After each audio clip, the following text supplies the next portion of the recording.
I told Gary before the show this morning that I've never spoken for this short amount of time, so I'm going to do my best to have my mouth keep up with my brain or vice versa, but it's good to see you all this morning.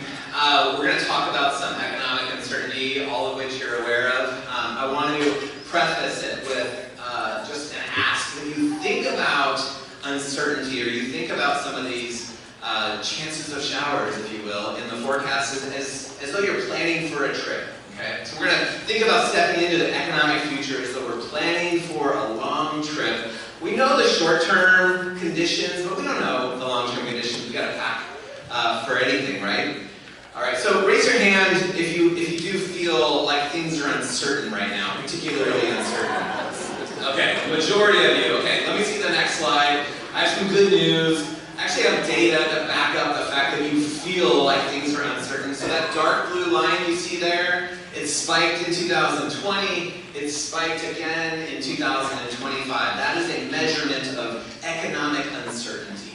And it's the highest it's been, minus the pandemic, it's the highest it's been since they started recording it back in the 80s. But the good news is that the light blue line actually measures actual economic health and strength. And as you can see, the strain on the economy is incredibly low. So low is good. The economy, businesses, they're very profitable. It's actually functioning quite well. So despite the economic uncertainty that we all feel, economic conditions are actually looking pretty good. So let's jump into some of the dark clouds. The first I want to talk about is Iran and the spike in oil prices. If I could have the next slide. Here we go. So oil was trending down. It's a beautiful thing. Gas prices were in the 3s. It was very exciting.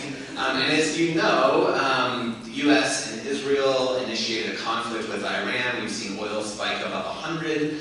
And can you believe that was a month ago, by the way? It's been a month since the conflict with Iran started. Oil prices have spiked above 100. I don't know about your news feed. My news feed is saying that the world is ending. Okay? But if you go to the next slide, I have good news. We've seen this before. We've seen Middle East conflicts before. We've seen supply crunches with oil before. The one on the left is the Iraq invasion of Kuwait. As you can see by the big mountain there, that was the big spike in oil prices as a result of Iraq invading Kuwait. And it was a relatively short-lived phenomenon. The chart on the right is the Russian invasion of Ukraine. Again, relatively short-lived phenomenon. Oil prices have a way of working themselves out. There are a number of mechanisms that help bring oil down. So, are we concerned about sustained $100 barrel of oil? No, not really. My expectation, the base case, most economists think that this is going to be a relatively short-lived phenomenon. Keep in mind, a lot of people want to bring down the price of oil. Right? There's very powerful entities in the world all motivated to bring that price of oil down. So we don't expect this to be a long-term phenomenon. All right, let's talk about, next slide please, let's talk about tariffs. So if you are in the manufacturing world, I am so sorry. It has been a really rough ride for you. Last year, we had Liberation Day, rolled out tariffs of like 100 and some odd percent for some countries. Here's the reality. Tariff revenue, effective tariff rates, they hover around 10 to 12%. Not that crazy. Those initial numbers that we saw last year were opening lines of negotiations. There were so many exceptions and exemptions that the numbers actually came quite much lower than what the headlines were. And so we had tariff rates 12% or so, and then the Supreme Court shut it all down last month.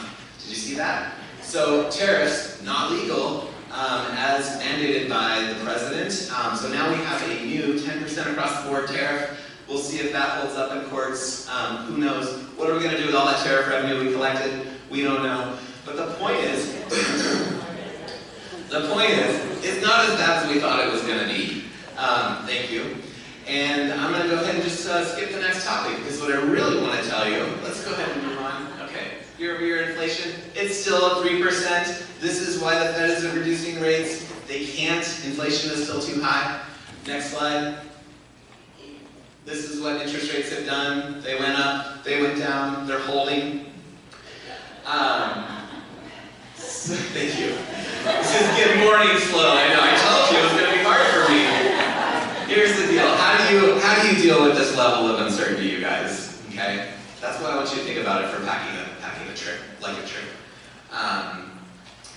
You know, when we pack for a trip, we pack an umbrella, right? We pack shorts. We pack a hat in case it's going to be hot. You want to pack for the environment. So as you business owners are thinking about the future, keep in mind the base case is that we kind of muddle through. Slightly higher inflation, slightly higher unemployment, slightly lower growth. Okay, that's the base case. That's what all the smart people think. You can thrive in that environment as business owners. You can plan for slightly lower consumer spending. No big deal.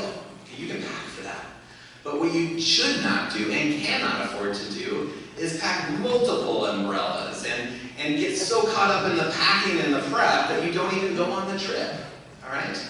We are in the beginning, I think, early innings of an industrial revolution like we haven't seen in decades. This AI boom, this robotics boom that we are experiencing, it's still early. And there's going to be a lot of disruption and a lot of change. And you got to take the trip. Okay? The trip is going to be worth it. It's a beautiful time to be alive. So, lots of uncertainty. Pack for those things, prepare for those things, but don't over-prepare. And get on the plane.